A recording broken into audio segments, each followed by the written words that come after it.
دیکھتی آنکھوں اور سنتے کانوں کو اسد علی بلوچ کا سلام۔ ناظرین، گزشتہ کچھ عرصے سے جب بھی آزاد جموں کشمیر میں سیاسی ہلچل کی بات کی جاتی ہے تو اس میں عوامی ایکشن کمیٹی کا تذکرہ ضرور کیا جاتا ہے، اور ابھی بھی آزاد جموں کشمیر کی سیاست کا محور خواہ وہ وزراء کی تنقید ہو یا سابق وزرائے اعظم کی تنقید، ان تمام کا محور عوامی ایکشن کمیٹی ہی دکھائی دے رہی ہے۔ اور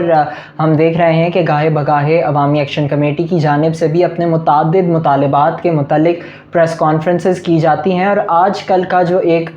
بڑا مسئلہ یا پھر ایک ایسا مسئلہ جس کے متعلق عوامی ایکشن کمیٹی جو ہے وہ بھرپور کام کر رہی ہے، وہ مہاجرین کی نشستیں ہیں۔ سابق وزیر اعظم آزاد جموں کشمیر راجہ فاروق حیدر خان نے عوامی ایکشن کمیٹی کو اپنے ایک بیان میں تنقید کا نشانہ بنایا، اور ان کا کہنا تھا کہ عوامی ایکشن کمیٹی نہ سیاسی جماعت ہے نہ اسمبلی میں بیٹھے ہیں، صرف آئین کو پامال کر رہے ہیں۔ یعنی ان نے ڈائریکٹلی عوامی ایکشن کمیٹی پر یہ الزام لگایا کہ وہ آئین کو پامال کر رہے ہیں۔ ہم دیکھتے ہیں کہ آزاد جموں کشمیر کے وزراء کی جانب سے عوامی ایکشن کمیٹی کو ایک جتھا تو کہا ہی جاتا ہے، اور اس کے بعد ہم یہ بھی دیکھتے ہیں کہ متعدد مرتبہ عوامی ایکشن کمیٹی کو تنقید کا نشانہ بنایا جاتا ہے۔ لیکن یہاں یہ بات کرنا لازمی ہے کہ آزاد جموں کشمیر میں سستی بجلی اور سستے آٹے کا کریڈٹ عوامی ایکشن کمیٹی کی ایک کامیاب تحریک کو جاتا ہے، لیکن جہاں یہ بات کی گئی سابق وزیر اعظم کی جانب سے کہ عوامی ایکشن کمیٹی ایک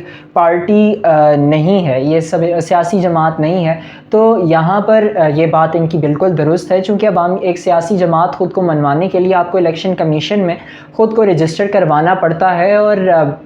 عوامی ایکشن کمیٹی نے اب تک خود کو الیکشن کمیشن میں رجسٹر نہیں کروایا، جس کی وجہ سے نہ وہ انتخابات میں حصہ لے سکتے ہیں فی الحال تک، چونکہ انتخابات میں حصہ لینے کے لیے بھی ضروری ہے کہ آپ الیکشن کمیشن سے آپ کی پارٹی یا پھر آپ بطور آزاد امیدوار رجسٹرڈ ہوں۔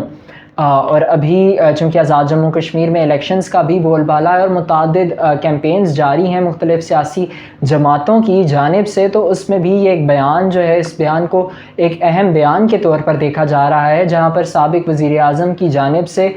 جنہوں نے پہلے یہ بھی کہا تھا کہ عوامی ایکشن کمیٹی جو ہے وہ ہمارے اپنے بچے ہیں، اور وہ الیکشن میں کمپیٹ کریں، اگر جیتتے ہیں تو ان کو کون جو ہے وہ حکومت یا پھر کون ان کے جو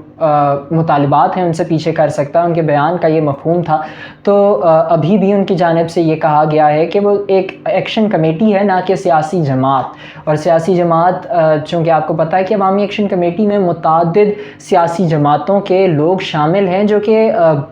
عوامی ایکشن کمیٹی کے جو چارٹر آف ڈیمانڈ تھا اس کے متعلق عوامی ایکشن کمیٹی کے ساتھ تھے۔ اور اب یہ دیکھنا پڑے گا، چونکہ آزاد جموں کشمیر میں الیکشنز کا ایک مرحلہ شروع ہونے لگا ہے اور متعدد جماعتوں کی جانب سے کیمپین جاری ہے، تو یہ دیکھا جائے گا کہ کیا وہ جو سیاسی جماعتوں کے کارکنان یا نمائندگان جو عوامی ایکشن کمیٹی میں اس چارٹر آف ڈیمانڈ کے تحت شامل ہوئے تھے، وہ الیکشنز میں اگر عوامی ایکشن کمیٹی جس کی جانب سے اندیا دیا گیا ہے کہ وہ انتخابات میں کودیں گے، اگر ان کا انتخابات میں کیا وہ ساتھ دیتے ہیں یا نہیں۔ اگر ساتھ دیتے ہیں تو عوامی ایکشن کمیٹی میں جو سیاسی جماعتوں کے نمائندگان شامل ہیں وہ عوامی ایکشن کمیٹی کی طرف سے بھی الیکشن لڑ سکتے ہیں، اگر عوامی ایکشن کمیٹی الیکشن سے قبل اپنے آپ کو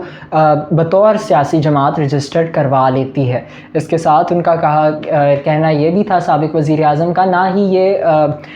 اسمبلی میں بیٹھے ہیں، عوامی ایکشن کمیٹی کے متعلق ان کی یہ بات تھی، اور یہ بات بالکل درست ہے کہ عوامی ایکشن کمیٹی کے جتنے بھی ممبران یا پھر نمائندگان ہیں ان میں سے کوئی ایک بھی اسمبلی کا حصہ نہیں ہے۔ اور ہم یہ دیکھتے ہیں کہ متعدد تحریک جب بھی عوامی ایکشن کمیٹی کی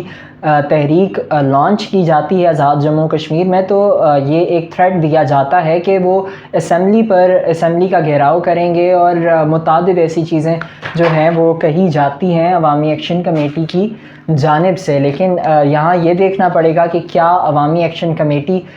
جو ہے اپنے آپ کو بطور سیاسی جماعت رجسٹرڈ الیکشن سے پہلے کروا لے گی، اور اگر وہ الیکشن سے پہلے اپنے آپ کو رجسٹرڈ کروا لیتے ہیں تو پھر وہ بطور سیاسی جماعت الیکشن کا حصہ بھی بن سکتے ہیں، اور جو وہ ایک تحریک اپنے چارٹر آف ڈیمانڈ کے لیے پبلکلی چلا رہے ہیں عوامی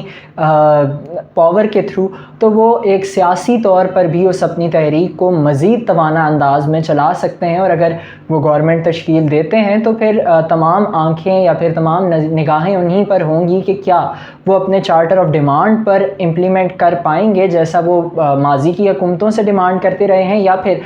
سیاست میں اور حکومت میں آنے کے بعد متعدد چیلنجز حکومت کو اور سیاستدانوں کو فیس کرنے پڑتے ہیں، انہی کی بنا پر کیا عوامی ایکشن کمیٹی بھی اپنے چارٹر آف ڈیمانڈ سے پیچھے ہٹ جائے گی۔ لیکن یہ باتیں جو ہیں یہ بیس کرتی ہیں، ڈیپینڈ کرتی ہیں اس بات پر کہ عوامی ایکشن کمیٹی کب اپنے آپ کو رجسٹرڈ کرواتی ہے اور کیا وہ انتخابات میں حصہ لیں گے، ورنہ عوامی ایکشن کمیٹی ایک پریشر گروپ کے طور پر ایکٹ کر رہی ہے، اور یہ پریشر گروپ اگر بطور پریشر گروپ ہی ایکٹ کرتا ہے تو پھر یہ انتخابات کا حصہ تو نہیں بنے گا، اور انتخابات کا حصہ جب نہیں بنے گا تو یہ آئندہ آنے والی حکومتوں کو بھی اسی طرح اپنے چارٹر آف ڈیمانڈ کے لیے فورس کرتا رہے گا، اور متعدد جیسے ہم نے دیکھا کہ آزاد جموں کشمیر میں جو پچھلے 1 سال سے زائد عرصے سے جاری ہیں تحریکیں، ان میں بھی مزید زور پکڑیں گی وہ تمام تحریکیں۔ اسی کے ساتھ آج کے بلاگ سے دیجیے اجازت، اللہ حافظ۔